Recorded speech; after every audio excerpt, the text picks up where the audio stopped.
dernier, nous étions, vous le savez pour beaucoup, nous étions sur un bateau sur le Rhin, à remonter vers l'Allemagne, et le dimanche matin, nous avons vécu un temps particulier où il y a beaucoup d'émotions qui me remontent parce que c'était quelque chose. Hein. Ah, c'était quelque chose, vraiment. C'était pas du tout prévu comme ça, d'abord. C'était pas du tout prévu comme ça. On avait un petit peu, Valérie et moi, un peu l'angoisse, surtout moi, d'aller participer à ça. Vous savez, nous sommes plutôt des gens indépendants et ça faisait 15 jours que nous étions en camping sauvage. Et de passer du camping sauvage à une croisière, ça fait un choc énorme. Et d'autant plus que cette croisière, elle s'est déroulée d'une façon miraculeuse. Et elle s'est vraiment, je crois, pour la famille de Geneviève, ça a été aussi quelque chose d'extraordinaire. Et pour nous, ça a été l'occasion, pour vous donner un ordre d'idée, c'est que nous étions une vingtaine de personnes à organiser, enfin à faire un culte le dimanche matin sur le bateau, ce qui correspondrait, en proportion du nombre d'habitants qu'il y avait, enfin du nombre de passagers sur ce bateau, par rapport à la ville de Saint-Malo, ça correspondrait à un culte de 7000 personnes ce matin. C'est incroyable. C'était incroyable de voir ces gens rassemblés. Avec Valérie qui a pu nous apporter la louange, de voir la soif et le désir d'entendre la parole. On avait vécu déjà un temps ensemble avec Geneviève et une partie des membres de sa famille dans la semaine où on a pu avoir un temps de prière, un temps de lecture. Et ça a été vraiment, au-delà de tout ce qu'on a pu vivre d'extraordinaire, ça a été vraiment un accomplissement du parcours de foi de Geneviève aussi, et de sa générosité et de son amour manifesté. Le Seigneur est venu s'immiscer dans ce chemin. Et je crois que le Seigneur veut s'immiscer de façon particulière dans nos chemins aux uns et aux autres. Vous avez chacun votre parcours et moi j'ai le mien. Nous avons chacun une histoire et chacun des difficultés à traverser la vie. Mais je crois que quand on se consacre et qu'on se donne, le Seigneur a des rendez-vous avec nous particuliers. Alors c'est des rendez-vous de petites choses. Cette semaine, j'ai été attentif, comme tu disais, Élie, j'étais attentif aux petites bénédictions de Dieu. Souvent, je suis tellement pris par autre chose que j'oublie les détails. Et le Seigneur voulait me parler dans les détails cette semaine. Il y a, je crois, vraiment un chemin à emprunter pour les uns et pour les autres. Et quand on a visité dans ces parcours en Allemagne, puisque le bateau est monté de Strasbourg jusqu'à Koblenz, hein, c'était l'extrême, hein, Koblenz, le premier jour, avec Valérie, on a souhaité plutôt aller faire une petite balade tous les deux, en dehors de ce qui avait été organisé, qui était très très bien. Mais nous, on a voulu un peu aller visiter quelques églises. On aime bien voir un petit peu l'ambiance dans les villes au travers des églises et de la foi qu'a parcouru ces personnes. Et à Koblenz, on est tombé sur une église, on a peut-être la photo. Alors, là-bas, tout est propre. C'est impressionnant, on dirait à Disneyland. C'est des accros de la propreté, des bâtiments nickel, etc. C'est vrai que c'est superbe. C'est pas ça. Ça, c'est le musée de Gutenberg. On va voir l'église de Koblenz après. Et cette église, quand on est rentré dedans, elle nous a... Il y a des lieux comme ça où vous vous sentez mieux peut-être que d'autres. Et à Koblenz, l'église, elle était vraiment... ça, c'est l'église de Koblenz. Elle était d'une luminosité, cette église. Il y avait quelque chose qui régnait. Et surtout, à un moment donné, il n'y avait plus personne dans l'église. On s'est retrouvé dans le cœur de l'église avec Valérie et on a entamé un chant. Et on s'est mis à chanter dans l'église. L'Éternel est mon berger. C'était impressionnant. Il y avait 500 places dans l'église. La sonorité de l'église, on pouvait parler de la même façon que je vous parle là maintenant. Tous les sons tournaient dans l'église et revenaient sur les gens sans réverbération. C'était quelque chose, on était vraiment porté dans ce chant hein, quand on a vécu un temps de louange vis-à-vis de Dieu et c'était vraiment super. Quelques jours après, nous avons été à Mayence, une ville historique où là, il y a une cathédrale. La cathédrale de Mayence, il faut le savoir, c'est la plus grande cathédrale parce qu'elle avait été construite en l'an 1000 pour concurrencer Saint-Pierre de Rome. Et cette cathédrale, elle est totalement dévouée à l'orgueil de l'homme. C'est quelque chose qui vous prend au trip quand vous rentrez dans un bâtiment comme ça et quand vous connaissez un peu l'histoire de ce bâtiment. Ce qui a conduit les hommes à bâtir cette cathédrale était basé sur l'orgueil, sur le pouvoir, sur la richesse et sur la mainmise sur le peuple. Il y avait une lourdeur pour moi, je l'ai vécu vraiment difficilement de traverser cette église, puisque c'était un lieu à traverser, à visiter, avec un Christ qui était resté crucifié, avec un entourage rouge, avec des choses fermées, avec des choses lourdes à supporter. Le jour de son inauguration, cette église, cette cathédrale, le jour où elle a été inaugurée, elle a brûlé. Le feu a pris et toute la cathédrale a brûlé. C'était en l'an 1000. Et il y avait, je crois, dans son parcours, enfin j'ai lu dans son parcours, des choses vraiment incroyables qui se sont déroulées. Et sur la place qui est devant, où on se retrouve devant cette énorme façade, ce bâtiment qui est là, qui a été construit à l'envers de toutes les églises qui sont sur la terre, qui sont toujours construites avec le cœur vers l'est. Quand vous vous perdez dans une ville, si vous perdez le nord, vous regardez une église, c'est toujours vers l'est. Et là, ils l'ont construit vers l'ouest, comme une provocation, comme une surautorité qui se sont données. Je trouve que j'aime comment Dieu conduit les choses sur cette place magnifique et face à cette cathédrale. Dos à vous, vous avez un musée. Et vous avez le musée de Gutenberg. Gutenberg est l'inventeur de l'imprimerie. Il a mis 25 ans à mettre au point l'imprimerie. Et le premier livre qu'il a imprimé, vous le savez comme moi, ça a été la Bible. Et ça a été le déclenchement de quelque chose pour l'humanité d'incroyable. D'abord, il faut savoir que Gutenberg, ça a coûté environ 2 à 3 millions d'euros, l'équivalent de 2 à 3 millions d'euros, pour pouvoir mettre au point. Il s'est ruiné, il a été aidé. Vous savez par qui il a été aidé? Par des commerçants. L'Église n'a jamais versé un centime pour l'aider à imprimer la Bible. Jamais. Parce que les religieux ne veulent pas que les hommes découvrent la vérité. Parce que le pouvoir ne veut pas que les hommes découvrent la vérité.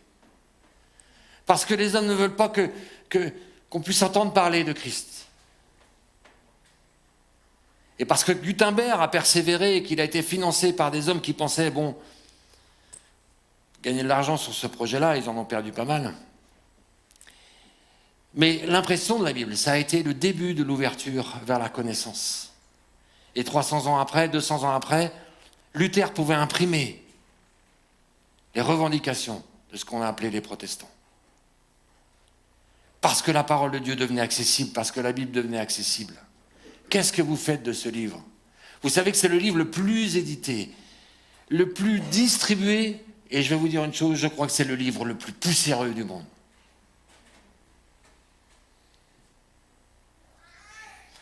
Il y a une vérité, il y a une source au travers de ces choses-là, parce que Jésus, quand il a parlé à ses disciples, il a un rendez-vous avec eux dans la chambre haute, c'est la fin de son parcours sur cette terre. C'est son dernier message. C'est son dernier rendez-vous avec ses disciples. Alors il leur dit au verset 34 et du chapitre 13 du livre de Jean, je ne te l'avais pas noté en référence, chapitre 13, je suis difficile à suivre, je suis désolé. Chapitre 13, au verset 34, il dit ceci, je vous donne un commandement nouveau. Qui peut se permettre de rajouter un commandement à la parole de Dieu si ce n'est que le Fils de Dieu? Alors je l'ai appelé le 11e commandement. Tu peux ouvrir un peu la porte, s'il te plaît, Pierre? Merci. Il dit ceci, je vous donne un commandement nouveau, aimez-vous les uns les autres comme je vous ai aimés. Vous aussi aimez-vous les uns les autres. À ceci, tous connaîtront que vous êtes mes disciples, si vous avez de l'amour les uns pour les autres. Un peu plus loin, quand il continue son discours au chapitre 14, il dit ceci, que votre cœur ne se trouble point, croyez en Dieu et croyez en moi. Alors il y a cette promesse en Jésus. Il y a plusieurs demeures dans la maison de mon Père. Si cela n'était pas, je vous l'aurais dit. Et je vais vous préparer une place. Et lorsque je m'en serai allé et que je vous aurai préparé une place, je reviendrai et je vous prendrai avec moi afin que là où je suis, vous y soyez aussi.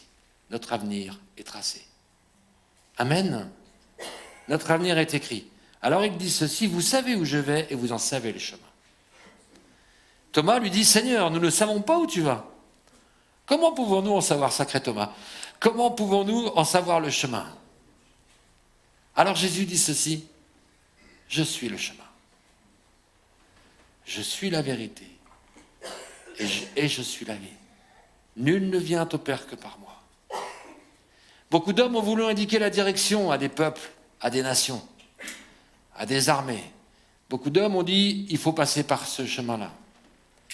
Aucun homme n'a pu dire, je suis le chemin.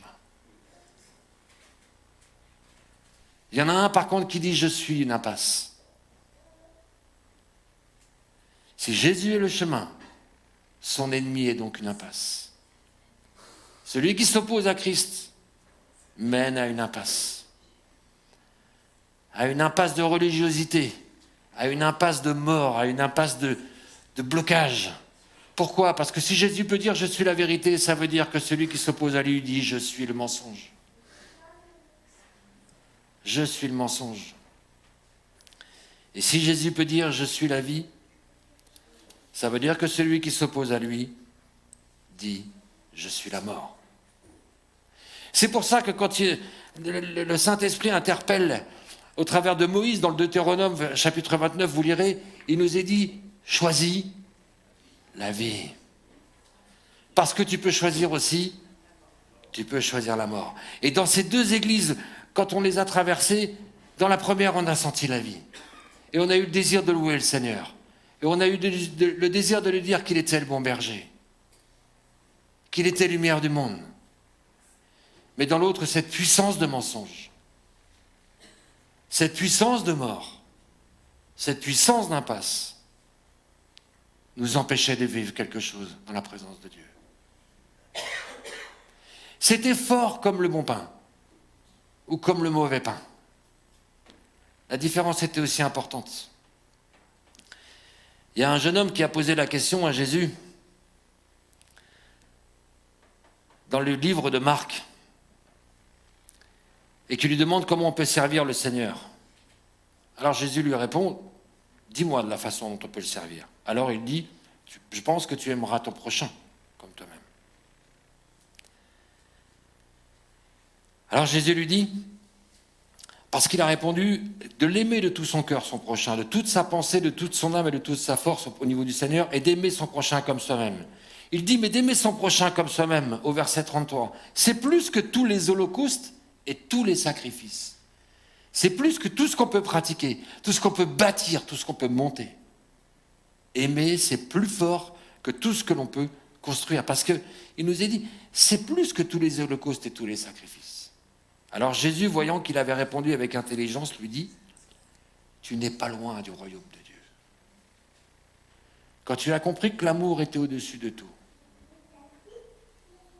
quand tu as compris que d'aimer avait une puissance plus que les holocaustes, plus que tous les sacrifices. Alors parce que tu as aimé, parce que tu as voulu témoigner ton amour aux uns et aux autres. Je suis désolé, je vais te citer Geneviève, mais parce que tu as voulu témoigner ton amour à ta famille au travers de ce voyage. Alors le Seigneur peut s'immiscer dans cet amour.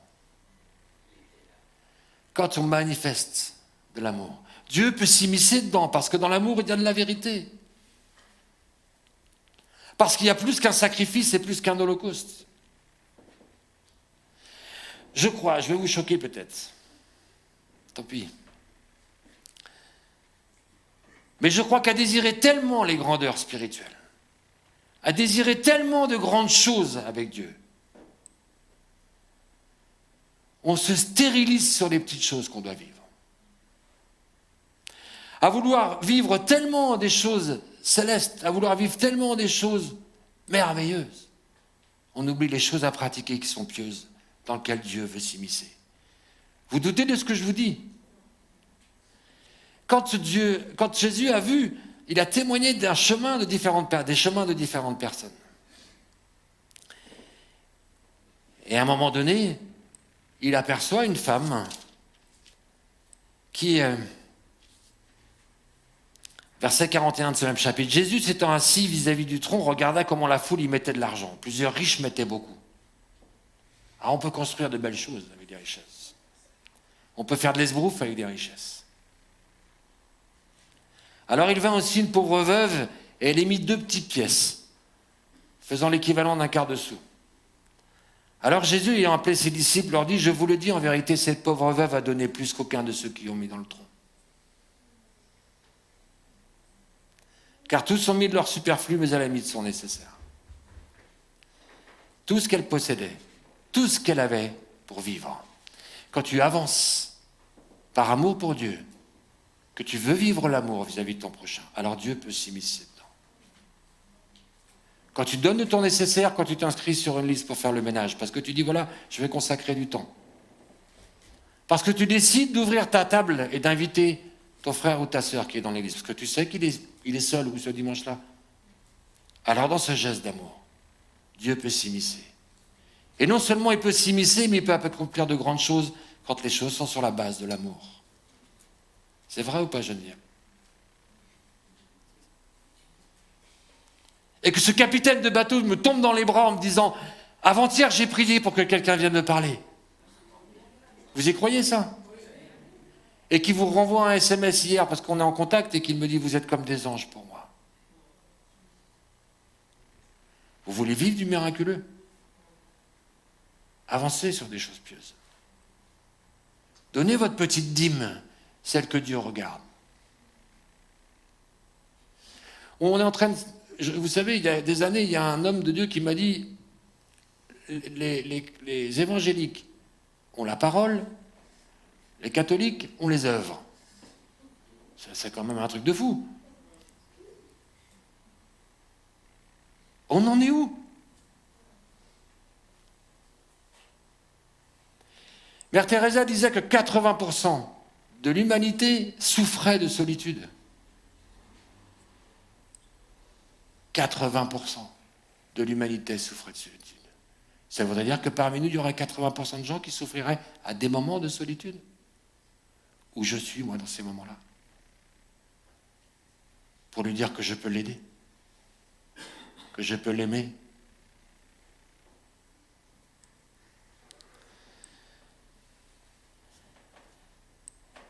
Il a avancé tout seul, Gutenberg. Je crois qu'il avait l'amour de vouloir accomplir quelque chose d'incroyable au niveau de technique et d'un livre. Mais je crois que, foncièrement, il avait le désir que la Bible puisse devenir accessible. Il savait la conséquence de ce qu'il allait accomplir.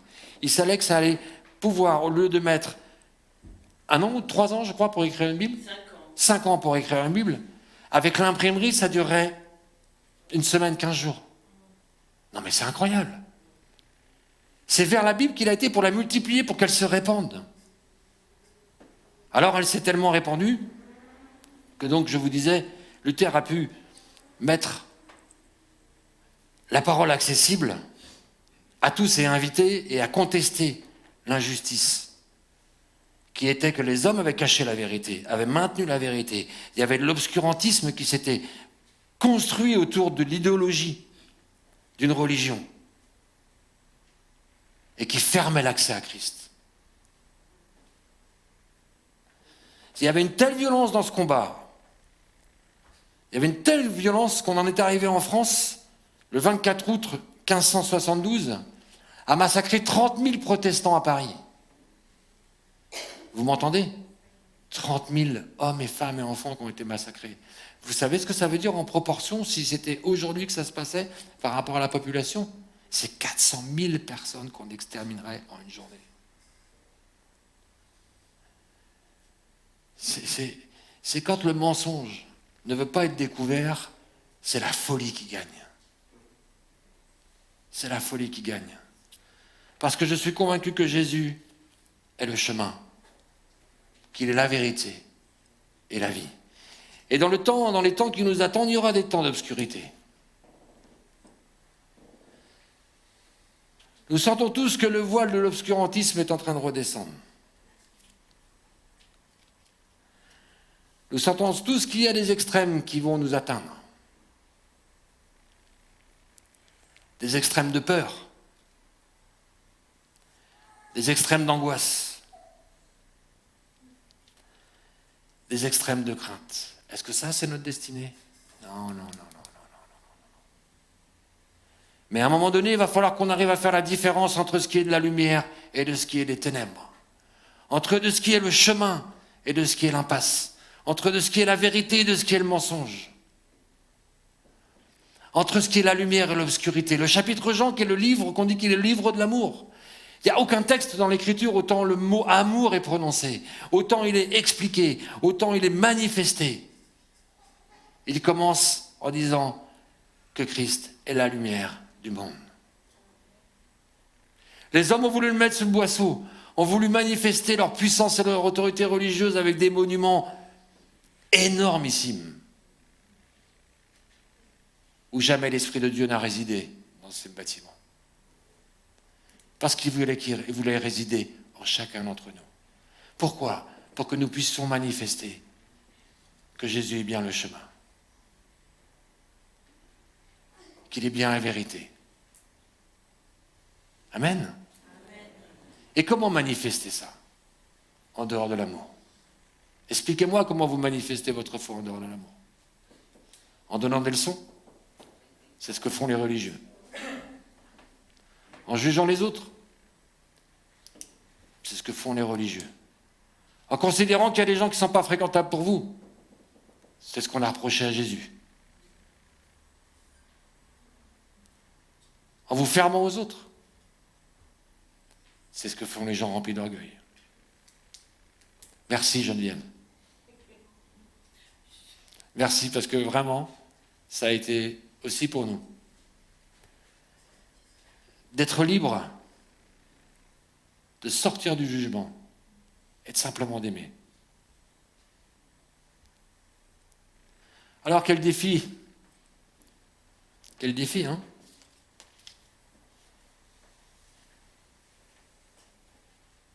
Je laisse un peu d'espace pour que vous puissiez méditer un petit peu.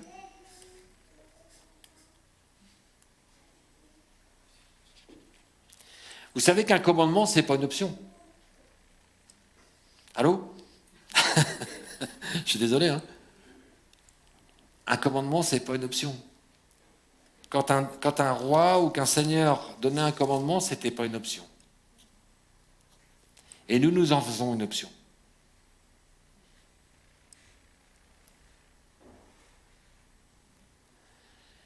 Je répète, on aspire tellement à de grandes choses miraculeuses que l'on oublie, que l'on néglige de pratiquer des choses pieuses. Je répète, le Seigneur est attentif aux petites choses. Il est attentif aux détails de nos vies. Parce qu'au travers de ces détails, il veut s'immiscer pour nous entraîner vers une conscience de sa présence, pour accomplir des choses miraculeuses. Vous êtes d'accord avec moi? Ok. Super. Vous savez, tout au long de l'Écriture, Jésus avertit et on ne prend pas garde. Jésus informe et enseigne et on ne prend pas garde. Au chapitre 7, dans Matthieu, il y a une règle d'or. Et elle dit ceci: tout ce que vous voulez que les hommes fassent pour vous, faites-le de même pour eux, car cela résume la loi et les prophètes. Ah Seigneur, je veux te servir. Seigneur, je veux faire de grandes choses. Je veux vivre de grandes choses.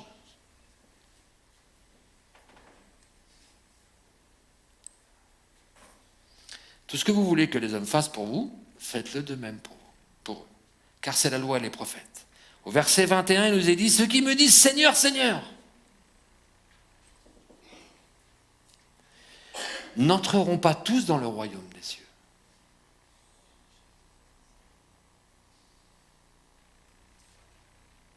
Mais seulement celui qui fait la volonté de mon Père. Alors plusieurs me diront en ces jours-là: Seigneur, Seigneur, n'avons-nous pas prophétisé en ton nom? N'avons-nous pas chassé des démons par ton nom? N'avons-nous pas fait beaucoup de miracles par ton nom?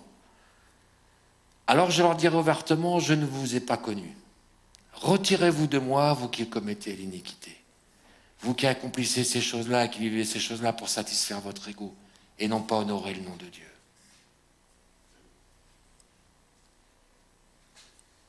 C'est pourquoi quiconque entend ces paroles que je dis et les met en pratique sera semblable à un homme prudent qui a bâti sa maison sur le roc.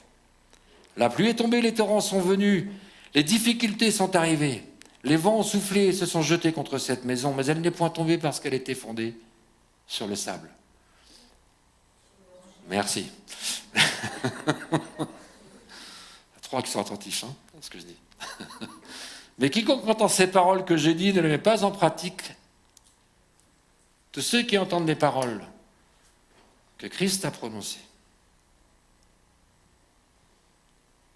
qui ont entendu qu'il était le chemin, la vérité et la vie. Nul ne vient au Père que par lui. Le commandement nouveau qu'on a entendu, mais quiconque entend ces paroles que je dis ne le met pas en pratique sera semblable à un homme insensé, qui a bâti sa maison sur le sable. Cet homme a un espace où il est devenu un peu insensé à se consacrer qu'à sa voiture et à oublier les choses de Dieu. Rassure-toi, Élie, moi, ça serait peut-être plus mes ruches ou des choses comme ça. Mais bon. Comment vite on se détourne de l'essentiel. Mais quiconque entend ces paroles que je dis et ne les met pas en pratique sera semblable à un homme insensé qui a bâti sa maison sur le sable. La pluie est tombée, les torrents sont venus, les vents ont soufflé et ont battu cette maison. Elle est tombée, sa ruine a été grande. J'ai pas envie d'être un insensé. Je ne sais pas si vous, ça vous intéresse d'être un insensé ou d'être une insensée, mais je ne veux pas être considéré par Dieu comme un insensé. Et je crois qu'il est nécessaire de se reconcentrer sur l'essentiel. Je vous disais tout à l'heure que les temps vont être difficiles. J'invente rien. C'est déjà commencé. Dans les temps difficiles, l'histoire nous rappelle que des hommes et des femmes, pour beaucoup, se sont concentrés sur leurs propres besoins, se sont sécurisés au maximum pour leurs propres besoins.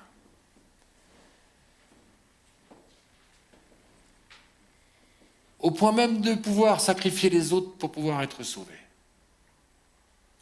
de dénoncer les autres pour être sauvés. Vous pensez que cet état d'esprit n'existe plus? Vous pensez qu'il est extérieur à vous? Alors c'est pour ça que l'inspiration de la parole de Dieu nous dit, et je vais conclure avec ça,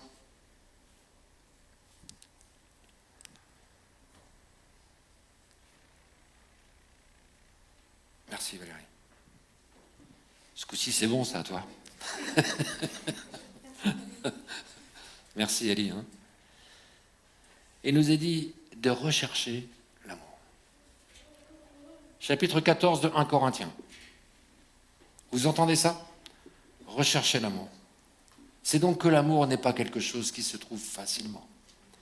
Parce que l'amour, agapé, celui qui est libre de donner, n'est pas naturellement inscrit dans nos gènes. En partie pour nos enfants, mais pour notre prochain, pour notre frère, pour notre sœur. Pour notre prochain, c'est important. Alors il nous est dit, aspirez aux dons spirituels. On peut désirer les choses spirituelles, mais surtout à celui de prophétie. En effet, celui qui en parle en langue ne parle pas aux hommes, mais à Dieu, car personne ne le comprend et c'est en esprit qu'il dit ceci. Je crois qu'il est nécessaire, et c'est ce que nous avait dit l'Écriture, que par-dessus toutes ces choses, l'amour est au-dessus de tout ça. On peut inspirer aux dons les meilleurs, mais jamais au détriment de l'amour. On peut désirer vivre le miraculeux, mais jamais ça doit être un objectif de notre vie. L'objectif de notre vie doit être celui de manifester l'amour de Christ. Si ce n'est pas le cas, alors on va construire une religion. On va bâtir sur de mauvaises bases. On ne va plus être sur le chemin. Parce que celui qui dit qu'il est le chemin, ça veut dire qu'il nous invite à le suivre, à l'emprunter, à vivre ce qu'il est et à devenir, au fur et à mesure de ce chemin, inspiré par lui pour manifester l'amour. Vous êtes toujours avec moi? Alors pour ça, à un moment donné, il faut être dans la vérité. Il faut reconnaître qu'on est... Alain, il ne veut plus que je parle, ça y est, il m'a dit...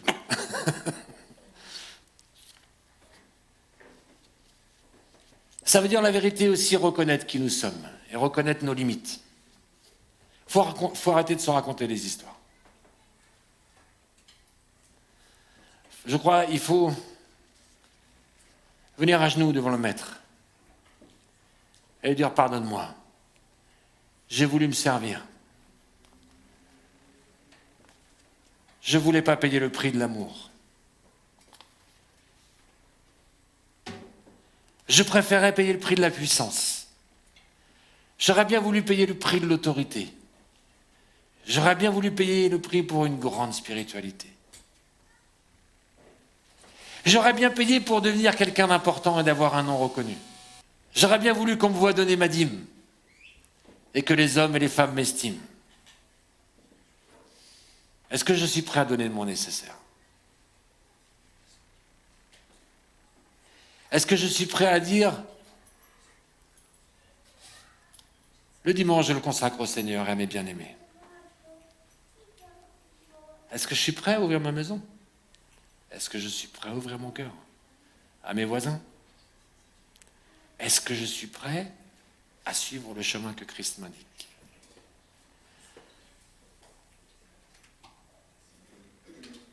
Alors, on va conclure avec le chant, avec Valérie, je suis le chemin, la vérité, la vie. Je l'aime ce chant, j'aime le chanter, mais je crois que c'est bien de chanter et de prononcer des paroles avec ses lèvres. Maintenant, c'est mieux de le vivre. C'est de demander au Seigneur vraiment, Seigneur, montre-moi encore le chemin qui mène au Père. C'est le chemin de l'amour. Pour qu'on puisse emprunter un chemin, il y a deux choses. Il nous faut des chaussures. La parole de Dieu nous dit de mettre les chaussures du zèle. Et la deuxième chose, c'est que si vous essayez de prendre un chemin que vous ne connaissez pas quand il fait nuit, vous risquez la gamelle. Donc il faut qu'il y ait de la lumière sur ce chemin. C'est pour ça que Jésus nous dit qu'il est la lumière du monde. Celle qui mène au Père. Qu'on puisse décider de marcher maintenant dans la vérité. Dans l'honnêteté. Dans la simplicité. Et je suis convaincu que si nous décidons de faire le pas, de manifester l'amour, alors la vie vient. Alors la vie de Christ vient en nous. Et elle renouvelle nos forces. Dans mon égoïsme, j'aurais jamais pu penser vivre une semaine comme on a vécu. Parce que moi, j'aime bien être tranquille, j'aime bien avoir des temps tout seul, j'aime bien avoir des... Et là, c'était très compliqué. Vous savez quoi, humainement, je ne pouvais pas les vivre. J'ai pu les vivre parce que le Seigneur m'a donné la grâce de les vivre. Honnêtement, je le dis, mais c'est vrai. Il m'a porté au point où les 2 jours qu'on suivi notre départ, c'était dur d'atterrir. Le lendemain, j'étais à Nantes pour le travail, je vous garantis, j'étais complètement à côté de mes pompes. Il y avait tellement eu d'amour. Il y avait tellement eu de grâce que le Seigneur a manifesté. Mais il faut se lancer dans le chemin. C'est une affaire de cœur, c'est une affaire entre Dieu et moi. C'est à vous maintenant de décider quel chemin vous voulez emprunter.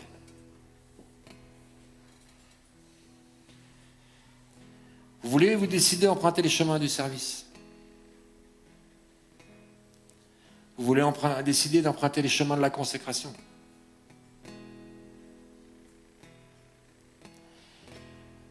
Le chemin de l'humilité, le chemin de l'amour, le chemin de la compassion.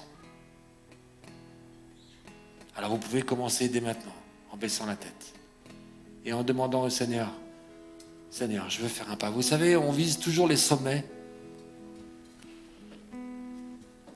Et je pense que le monde évangélique, que parfois, veut nous emmener vers des sommets.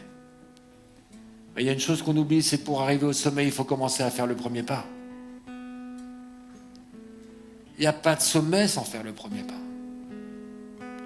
Dire, Seigneur, je veux marcher maintenant sur ta voie. Seigneur, je veux que l'amour encore gagne mon cœur. Je veux que ton amour gagne mon cœur. Tu me dis dans ta parole qu'on doit s'aimer les uns les autres. Pourquoi tu as eu besoin de le dire? Normalement, ça devrait être naturel. Si tu nous l'as rappelé, c'est que c'est difficile. Mais Seigneur, je veux te suivre. Je veux marcher dans cette voie-là, Seigneur. Je veux marcher vers l'amour de mon prochain.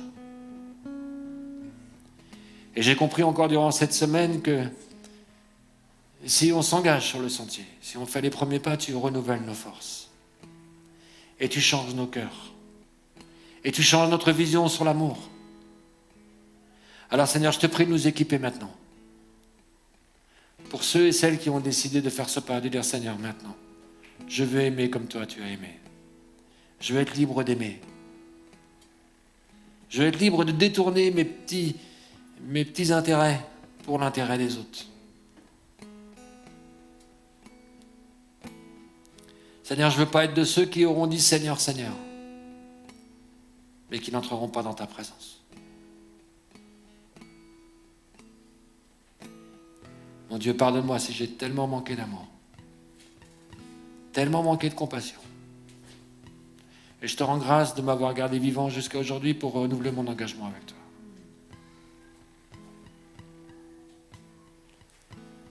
Oh, quelle grâce, quel mystère insondable, Seigneur. Et il y a une chose dont je suis sûr, c'est que tu es bien le chemin. Celui que je veux emprunter, celui qui mène au Père. Je veux encore écouter ta voix, je veux encore cheminer à tes côtés. Merci de ta patience. Merci de ton amour, merci d'être la vérité. Et surtout d'être la vie, Seigneur.